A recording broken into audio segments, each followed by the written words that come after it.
Hello everyone. आज की class में हम लोग C U T P G L L B, जिसका paper code C U Q P 11 है, के एग्जाम में ज्योमेट्री चैप्टर से 2022 से लेकर के 2022 से लेकर के 2025 तक जितने भी क्वेश्चन ज्योमेट्री से पूछे गए हैं उसको डिस्कस करेंगे। तो आप जानते हैं कि ज्योमेट्री से एक आध क्वेश्चन पूछता है। तो जो भी क्वेश्चन आए उनके एक बार आप लोग देखिएगा पी वाई क्यू क्या है, और उसी लेवल की क्वेश्चन की प्रैक्टिस करिएगा। बेसिक लेवल होता है, अभी आप देखेंगे क्वेश्चन समझ जाएंगे। तो चलिए स्टार्ट करते हैं आज की क्लास। पहला क्वेश्चन देखिए, अगर आपसे 2022 में पूछा था सीक्यूपी 11 में, कह रहा है कि what is the area of right angle triangle, जिसका बेस दे रखा है, कह रहा है कि 1/7 टाइम्स है ऑफ इट्स हाइट, उसके हाइट के 1/7 टाइम्स है। हमें नहीं पता कि उसकी हाइट कितनी है, लेकिन कहा है कि जो उसका बेस है वो 1/7 टाइम्स है उसकी हाइट का। देखिए राइट एंगल ट्रायंगल बनता कैसे, ऐसे। तो राइट एंगल ट्रायंगल में आप ये 90 डिग्री मान लेते हैं, ये 90 डिग्री है। ये ए है, ये बी है, ये सी है। ए बी जो होता है हाइट है, तो हम मान लेते हैं इसका हाइट क्या है, हाइट मान लेते हैं इसकी एक्स है। तो बेस कितना हो जाएगा बी सी, वो कह रहा है कि 1/7 टाइम्स है हाइट का, तो एक्स का 1/7 करेंगे, यानी x/7 हो जाएगा। ये इसका बेस हो गया, इसकी हाइट हो गई। तो area of right angle triangle क्या होता है, area of right angle triangle क्या होता है, सीधा फॉर्मूला होता है। Area of right angle triangle जो होता है, हाफ बेस इंटू हाइट। क्या होता है, हाफ बेस इंटू हाइट। तो निकाल लीजिए, हाफ तो रहेगा, बेस का बेस कितना है x/7, और हाइट कितनी है आपकी एक्स। सॉल्व कर लीजिएगा, एक्स का एक्स से मल्टीप्लाई करेंगे x² आएगा, और 7×2 = 14, यानी x² / 14 सेंटीमीटर स्क्वायर मेरा आंसर हो जाएगा। तो x² / 14 जहां पे दिखेगा वो मेरा आंसर होगा। Option C is right answer. कहाँ पे दिख रहा है आपको, ऑप्शन सी पे। कुछ नहीं करना, half base into height. Height x है, बेस x/7 है, हाफ इंटू x/x/7 कर लीजिए। Half base into height formula है, x² एक्स इंटू एक्स करेंगे x², नीचे 7×2 करेंगे 14। तो x² / 14 मेरा आंसर हो जाएगा। तो आंसर हो जाएगा ऑप्शन सी। क्वेश्चन नंबर 2 देखिए, कह रहा what is the area of square which which is circumscribed by a circle of radius 5 unit. क्या मतलब हुआ इसका, कह रहा है कि आप ऐसे स्क्वायर का एरिया बताइए जो जिसके सर्कमस्क्राइब क्या होता है, सर्कमस्क्राइब मतलब है कि स्क्वायर में जो 4 पॉइंट्स होते हैं ना, उनको टच करता हुआ बाहर से कोई सर्कल जब जाता है उसको बोलते हैं सर्कमस्क्राइब। तो मान लेते हैं आपका कोई मान ले, सपोज दैट फिगर इसका बनाइए। सबसे पहले स्क्वायर है, अब मान लेते हैं स्क्वायर आपका ऐसे है, ये आपका स्क्वायर हो गया। और इस स्क्वायर के चारों पॉइंट से मान लेते हैं ये पॉइंट है आपका, एक सेकंड पॉइंट है, ये थर्ड है, ये फोर्थ है। अब इनके चारों पॉइंट से बाहर से टच करता हुआ एक सर्कल जाएगा जिसके बोलते हैं सर्कमस्क्राइब सर्कल। देखिए इस तरह से ये आपका रहेगा। इस तरह से अगर कोई सर्कल जाता है, इस तरह से आपका एक सर्कल गया है। अब इसी सर्कल का, इसको बोलते हैं सर्कमस्क्राइब सर्कल। ये टच कर रहा है ना, यहां से यहां तक, ध्यान दीजिएगा। ये देखिएगा, ये देखिए, ये आपका, ये देख रहे हैं क्या, ये देखिए अगर आप चारों पॉइंट को मिलाते हैं ABCD, अच्छे से देखिएगा इस चीज को। अब ये चारों पॉइंट को टच करता हुआ सर्कल जा रहा है। ये AB चाहे आप कहिए, BD कहिए, चाहे AC, ये डायगोनल्स ऑफ क्या होंगे, स्क्वायर होंगे। ये जो डायगोनल्स ऑफ स्क्वायर हैं, ये डायमीटर ऑफ सर्कल है। क्या है ये डायमीटर ऑफ सर्कल है। तो कह रहे what is the area of square which is circumscribe circle of radius 5 centimetre. अगर रेडियस 5 सेंटीमीटर है तो जाहिर सी बात है डायमीटर कितना होगा सर्कल का। अगर सर्कल का ये डायमीटर पूरा होगा, ये कितना होगा, रेडियस 5, डायमीटर होता है रेडियस का 2 गुना, यानी 10 सेंटीमीटर। अब यही 10 सेंटीमीटर जो है वो क्या है, वो जो है उस स्क्वायर का डायगोनल है। और डायगोनल स्क्वायर का क्या होता है आप जानते हैं, डायगोनल स्क्वायर का जो होता है, अब क्या होता है, A√2 होता है। क्या होता है, A√2 या x√2, जो भी साइड होगी।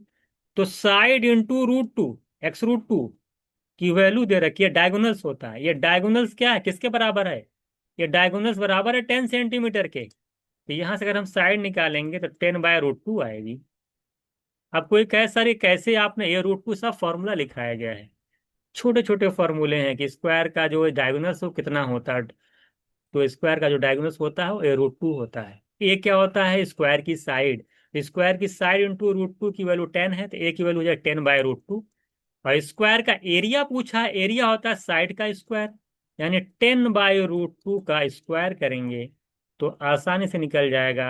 यहाँ पे लिख दे रहा हूं मैं, 10 का स्क्वायर करेंगे 100, और √2 का स्क्वायर करेंगे 2, तो 100/2 करेंगे 50।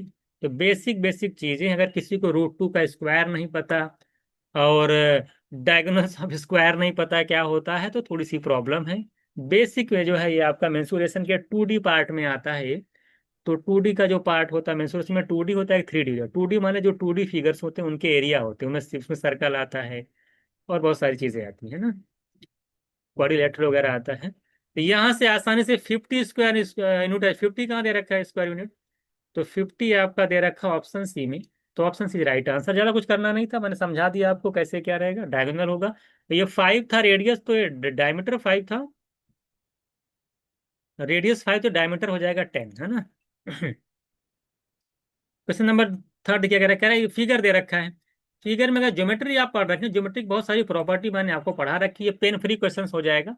देखिए, जब दो लाइनें एक दूसरे को कट करती हैं, ये वर्टिकली अपोजिट एंगल होते हैं। ये कौन से एंगल होते हैं? ये वर्टिकली अपोजिट एंगल्स होते हैं।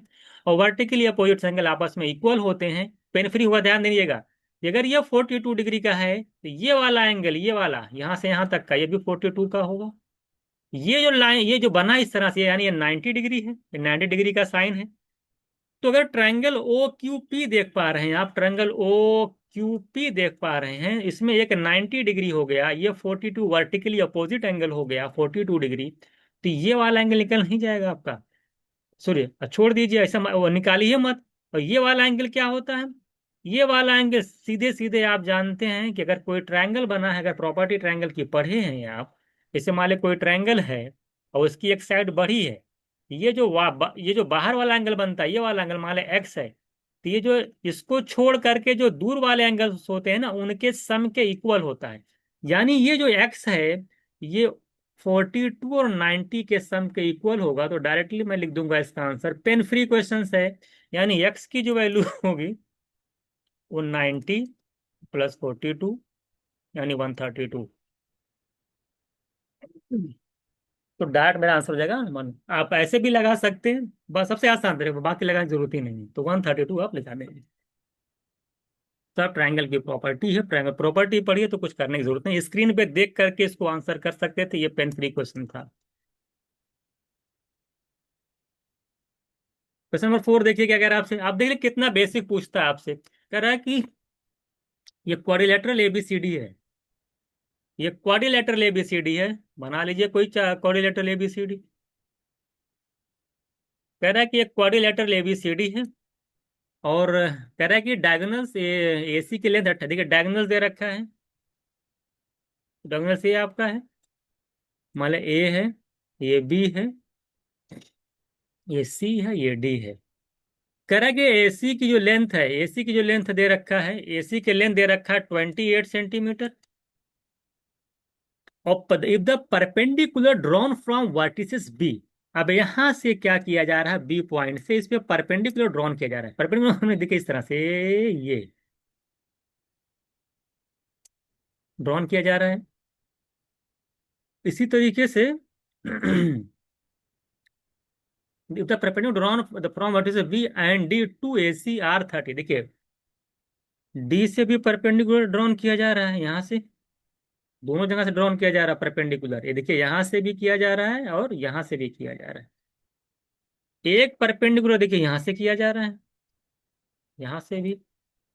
तो जो बी से परपेंडिकुलर ड्रॉन किया जा रहा है, perpendicular from vertices B and D to AC are 30 centimetre and 21 centimetre. जो बी से ड्रॉन कर रहे हैं उसकी जो लेंथ है वो 30 सेंटीमीटर है। मान लेते हैं एम है ये बी एम कह सकते हैं, क्या है? B M. तो बी एम 30 है। अगर ये एन है,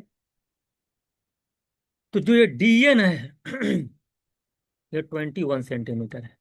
समझ में आ गया?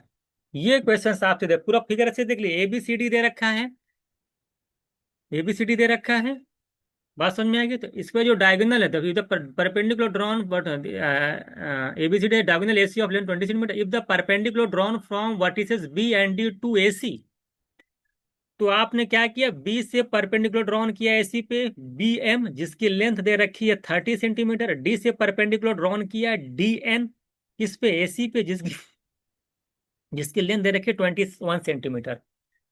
तो आपसे पूछा क्या है, इसका एरिया बताइए। तो दो ट्रायंगल आपके बन रहे हैं, एक ट्रायंगल एबीसी बन रहा है, एक ट्रायंगल आपका एडीसी बन रहा है। तो अगर आप पूरा एरिया पूछेगा, पूरे क्वाड्रिलेटरल का एरिया पूछेगा, तो दोनों ट्रायंगल का एरिया निकाल लीजिए। तो एरिया ऑफ क्वाड्रिलेटरल अगर आपसे पूछ रहा है, एरिया ऑफ एबीसीडी, यानी पूरे क्वाड्रिलेटर का एरिया पूछेगा, इसमें दो चीजें बन रही हैं। एक ट्रायंगल बन रहा है आपका, एरिया ऑफ ट्रायंगल एबीसी, और प्लस एरिया ऑफ ट्रायंगल छोटा वाला एक बन जाएगा एडीसी। इन्हीं दोनों का एरिया निकाल लेंगे, आसानी से आपका आंसर आ जाएगा, निकाल लीजिए। एबीसी का एरिया क्या होता है, ट्रायंगल का एरिया होता है हाफ बेस इंटू हाइट। तो हाफ बेस, अगर हम एबीसी की बात करें, बेस कितना है, बेस माने एसी, और एसी की लेंथ दे रखी है 28। तो हाफ इंटू 28, हाफ बेस हो गया, इंटू हाइट। हाइट क्या होगी, जो परपेंडिकुलर ड्रॉन की है आप, ये वाली लाइन बी एम।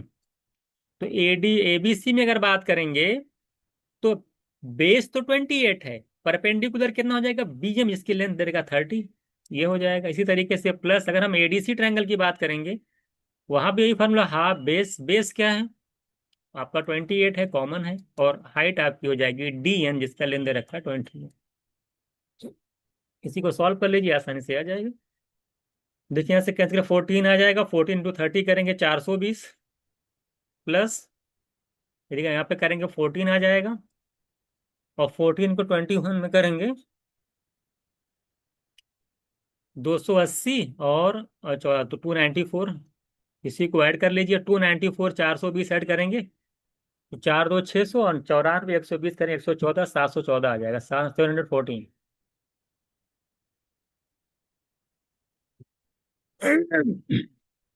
तो ज्यादा आपको मेहनत नहीं करने की जरूरत थी। तो option D is right answer, कुछ करना ही नहीं था, दो ट्रायंगल, पूरा एबीसीडी का एरिया पूछा था। दो ट्रायंगल थे, ट्रायंगल एबीसी था, ट्रायंगल एडीसी था। एबीसी का एरिया क्या होगा, half base into height, half रहेगा, हाफ बेस क्या, दोनों का बेस एसी है, एसी की लेंथ दे रखा 28। तो half base into height, height क्या होगी, जो परपेंडिकुलर ड्रॉन किए थे बी से एन पे, बी एम 30, इसके लिए 30 हो जाएगी, एबीसी के लिए हाइट 30 है, और एडीसी ट्रायंगल के लिए हाइट जो है 21 है। सॉल्व कर लीजिए, दोनों ऐड कर लीजिए, 714 आ जाएगा। क्वेश्चन नंबर 5 देखिएगा इसमें। क्या कह रहा है आपसे, कह रहा है पी क्यू आर एस एक पैरेललोग्राम है। पी क्यू आर एस क्या का पैरेललोग्राम है, बना लीजिए आप। पैरेललोग्राम कैसे बनता है, अपोजिट साइड्स क्या होती हैं, सब पैरेलल होती हैं। ये आपका पैरेललोग्राम हो गया। हाँ, थोड़ा सा दिक्कत, थोड़ा टेढ़ा बन गया, तो बना लीजिएगा सही से आप लोग। एबीसीडी आपका पैरेललोग्राम हो गया। कह रहा है कि एम कोई पॉइंट, मान लिया कह रहा है एम यहाँ पे कोई पॉइंट है, कह रहा है M is any point within इट। कह रहा है if the area of the parallelogram, अगर पूरे पैरेललोग्राम का, पी क्यू आर एस दे रखा है, नाम चेंज कर लीजिएगा। कह रहा है अगर पूरे पैरेललोग्राम का जो area P Q R S है, इसका नाम क्या है आपका पी क्यू आर एस, तो नाम चेंज कर लीजिए, उससे क्या फर्क पड़ता है। ये पी है, ये क्यू है, मान ले आर है, ये आपका एस है। कह रहे उसके इनसाइड एक पॉइंट है एम। कह रहा है पूरा पैरेललोग्राम का एरिया 40 है, तो बताना है आपको जो S M R, triangle S M R, देखिए मिला दीजिए। ये देखिए एस हो गया, एम हो गया, और आर से मिलाएंगे तो ट्रायंगल मिल जा रहा है आपका ट्रायंगल एस एम आर। और फिर कह रहा है कि ट्रायंगल पी एम क्यू, देखिए यहाँ पे ये वाला, फिर यहाँ से मिलेगा ये वाला। तो दो ट्रायंगल आपको यहाँ पे मिल रहे हैं, एक आपका देख पा रहे हैं कि आप एस एम आर है, एक आपका पी एम क्यू। देखिए कि एक ट्रायंगल आपका ये हो गया, ठीक है, और एक ट्रायंगल आपका देख पा रहे हैं ये वाला आपका हो गया, ये वाला। इन्हीं दोनों का एरिया पूछा है। देखिए पैरेललोग्राम के अंदर अगर कहीं भी कोई पॉइंट ले लीजिए, तो चार ट्रायंगल बनता है, कितने ट्रायंगल बनते हैं, चार ट्रायंगल्स बनते हैं। तो जो दो ट्रायंगल के, मान लीजिए ये जैसे दो ट्रायंगल, ये वाला ट्रायंगल और ये वाला ट्रायंगल का एरिया का जो सम होगा, ऊपर जो अपोजिट, मतलब जो दो पैरेलल साइड के बीच में जो ट्रायंगल दोनों बनेंगे, उनके एरिया का जो सम होगा, अगर हम ये वाले साइड ले ले रहे हैं पैरेलल वाले, इनके एरिया का जो सम होगा वो आपस में इक्वल होगा। क्या होगा? आपस में इक्वल होगा। तो अगर पूरे parallelogram P Q R S का एरिया, प्रॉपर्टी देखिए ट्रायंगल की, अगर पूरे parallelogram P Q R S का अगर एरिया 40 है, तो ये जो S M R P M Q है, इन दोनों ट्रायंगल का एरिया का जो सम होगा वो इक्वल होगा इस वाले एरिया और इस वाले एरिया के सम के, यानी 20-20 में बटेगा। तो अगर आपसे पूछा जो है ना ट्रायंगल एस एम आर और पी एम क्यू का एरिया का सम क्या होगा, तो मैं डायरेक्ट लिखूंगा कि जो ये पूछा है कि ट्रायंगल एस एम आर और area of triangle S M R ना, तो अगर area of triangle S M R और plus area of triangle P M Q जो होगा, उसका जो सम होगा वो 20 होगा। क्योंकि दोनों साइड पैरेलल होती है, तो जो डिवाइड होता है, इस तरह से डिवाइड होता है कि इन दोनों के का एरिया का सम इन दोनों के एरिया के सम के बराबर होता है। इन दोनों मतलब पी एम एस और P Q R, M Q R, P M Q और एस एम आर जिसका आपको पूछा था, उन दोनों का सम का एरिया इधर वाले जो ट्रायंगल बन रहे हैं अपोजिट वाले इधर वाले, इनके सम के बराबर होगा, यानी 20-20 में बढ़ जाएगा। अगर 40 है तो 20 इन दोनों का होगा, है ना। तो मेरा आंसर हो जाएगा 20। क्वेश्चन नंबर 6 दिए, क्या कह रहा है आपसे? क्वेश्चन नंबर 6 में कह रहा है कि पेरीमीटर ऑफ स्क्वायर दे रखा 48। पेरीमीटर क्या होता है? स्क्वायर का पेरीमीटर क्या होता है? पेरीमीटर माने 4 इंटू साइड्स। तो मान लेते हैं साइड स्क्वायर की ए है, तो 4 इंटू ए की वैल्यू दे रखी है 48। ये 4 से कैंसिल हो जाएगा, यानी ए की वैल्यू आ जाएगी 12।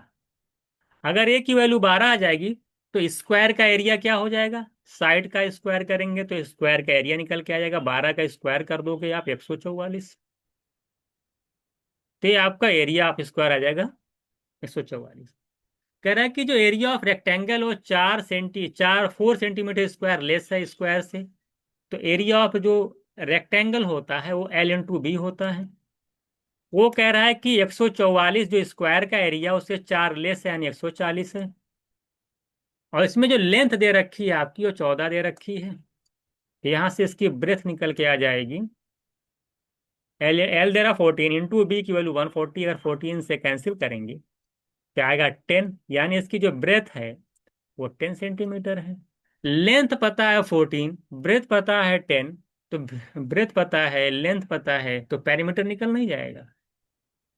क्या पेरीमीटर होता है? 2 times of L plus B होता है। सारा सब ओरली होगा, छोटे छोटे हैं, उसमें कुछ दिक्कत है ही नहीं। 2 इंटू एल प्लस बी करेंगे तो 14 लेंथ है, 10 ब्रेथ है, 14 प्लस 10 करेंगे 24 आएगा, और 24 इंटू 2 करेंगे तो 48 आएगा।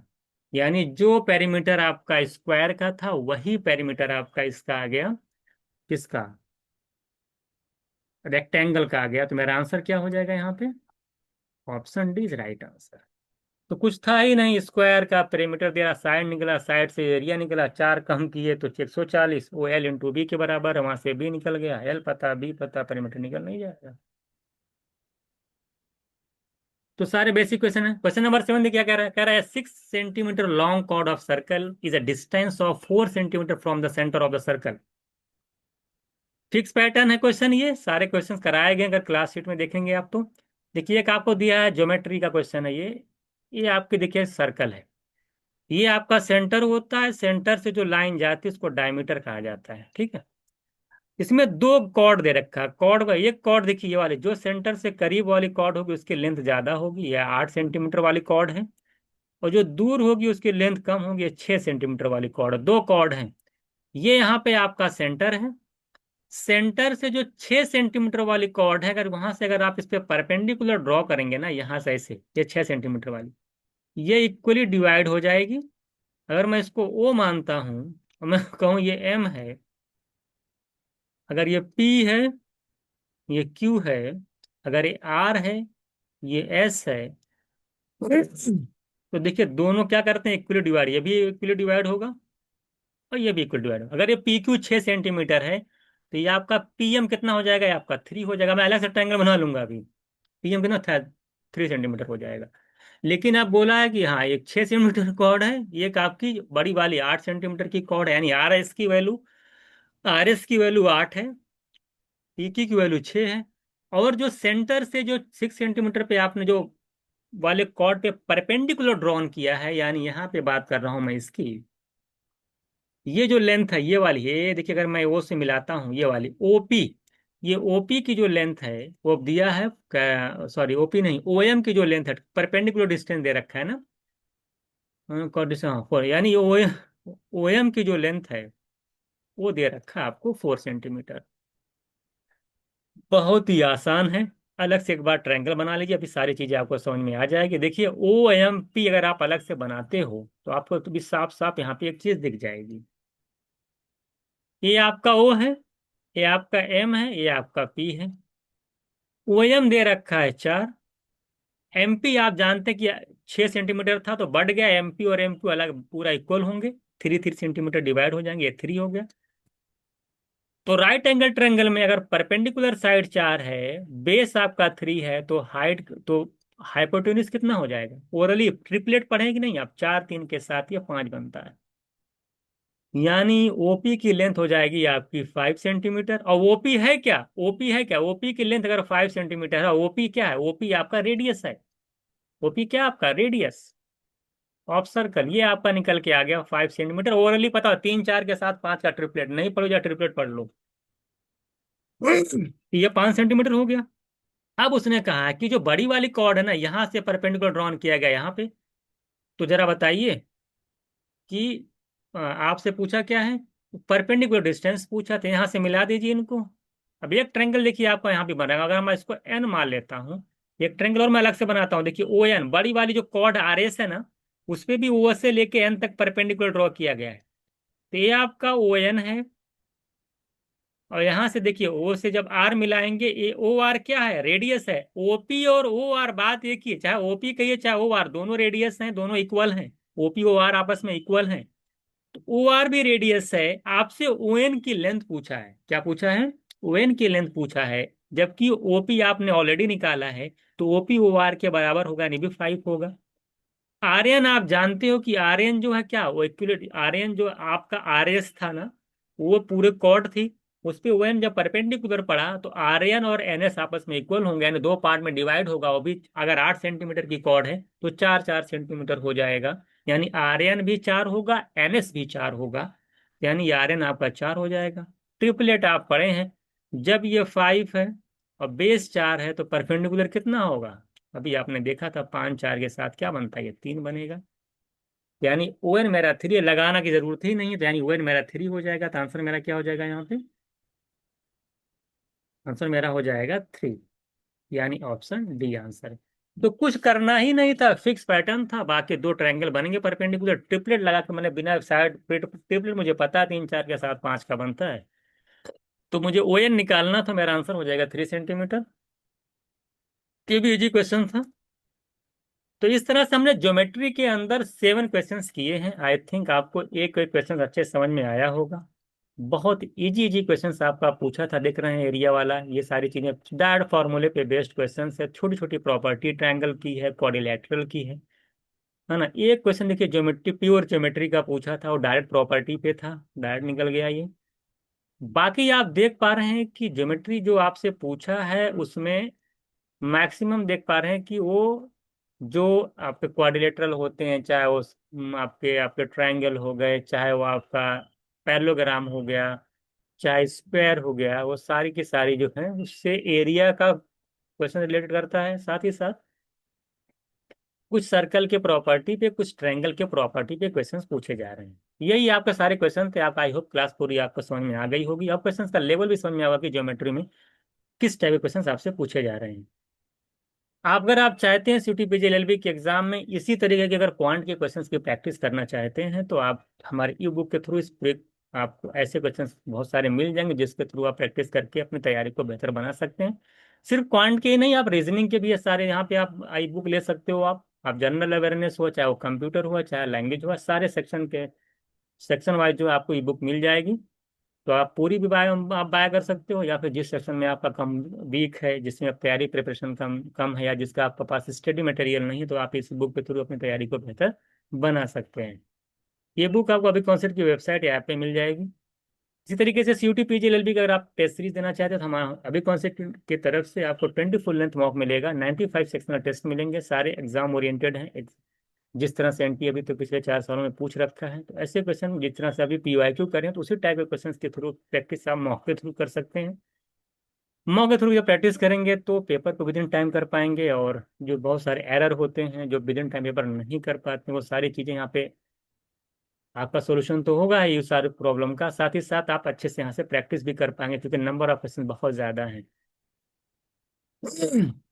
आप में से जो भी इसमें 2027 को टारगेट कर रहे हैं तो हमारा ये बैच आप CUT PGLLB के लिए परचेज कर सकते हैं। अभी कॉन्सेप्ट की वेबसाइट ऐप से आप ले सकते हो। अगर आप अगले साल के लिए टारगेट कर रहे हो तो आपसे तो अभी थोड़ा थोड़ा पढ़ेंगे तो आप पूरे सिलेबस को आसानी से कंप्लीट कर ले जाएंगे। यहाँ पर आपको सारे PYQs मिल जाएंगे, सारी क्लासेस मिल जाएंगे, नोट्स में प्रैक्टिस सेट मिलेंगे, आपको मॉक टेस्ट फ्री में वो आपको इसी में ऐड रहेगा, ई बुक आपको इसी में ऐड रहेगी, कैलकुलेशन की क्लासेस जो सारी जो PYQ की शीट है वो भी वहाँ पे अपडेट कर दी जाएगी विद आंसर। ये पूरा कंप्लीट पैकेज है CUT PGLLB के एग्जाम के लिए, या कि जो भी CUP UP11 का जो पेपर कोड उसकी प्रिपरेशन जो कर रहे हैं, तो आप यहाँ से कर सकते हैं। ठीक है, और अपनी तैयारी को बेहतर बना सकते हैं। तो नेक्स्ट क्लास में हम लोग एक और PYQ के साथ मिलते हैं।